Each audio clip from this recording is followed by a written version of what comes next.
গোপীনাথপুর শহীদ বাবুল উচ্চ বিদ্যালয়ের এসএসসি ১৯৮৭ ব্যাচের পুনর্মিলনী অনুষ্ঠান ২০২৫ অনুষ্ঠিত।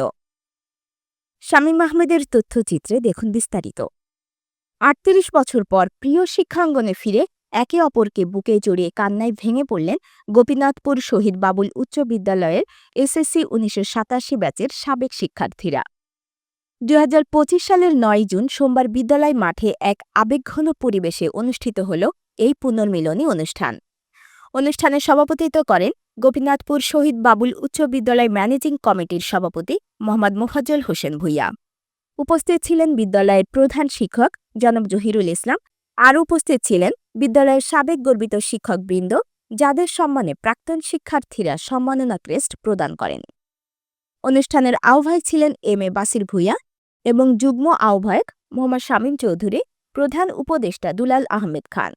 অনুষ্ঠানটি সঞ্চালনা করেন সাবলীল উপস্থাপনায় মোহাম্মদ টিপু সুলতান সেন্টু। পবিত্র কোরআন তেলাওয়াত ও মোনাজাত পরিচালনা করেন গোপীনাথপুর কেন্দ্রীয় মসজিদের পেশ ইমাম হাফেজ মোহাম্মদ ইউসুফ ভূঁইয়া। অনুষ্ঠানে উপস্থিত শিক্ষার্থীরা তাদের শৈশবের বন্ধু-বান্ধবদের ফিরে পেয়ে আবেগে আপ্লুত হয়ে পড়েন।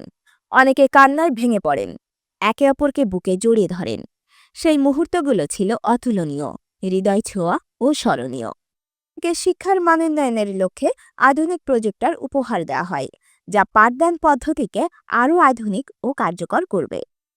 যারা ৮৭ ব্যাচের সদস্য ছিলেন এবং আজ আর আমাদের মাঝে নেই, তাদের স্মরণে অনুষ্ঠিত হয় বিশেষ দোয়া ও তাদের পরিবারকে আর্থিক সহায়তা প্রদান করা হয়।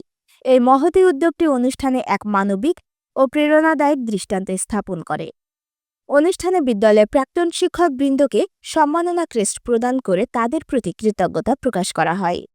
শিক্ষার্থীদের চোখে ছিল শ্রদ্ধা, হৃদয়ে ছিল ভালোবাসা ও কৃতজ্ঞতা। এই আয়োজন শুধু একটি পুনর্মিলনী নয়, ছিল প্রাক্তনদের জন্য জীবনের এক বড় উপলক্ষ। শৈশবের স্মৃতি, শিক্ষকদের ভালোবাসা, বন্ধুত্বের বন্ধন আর জীবনের নানা রঙে রঙিন এক বিরল মিলন মেলা।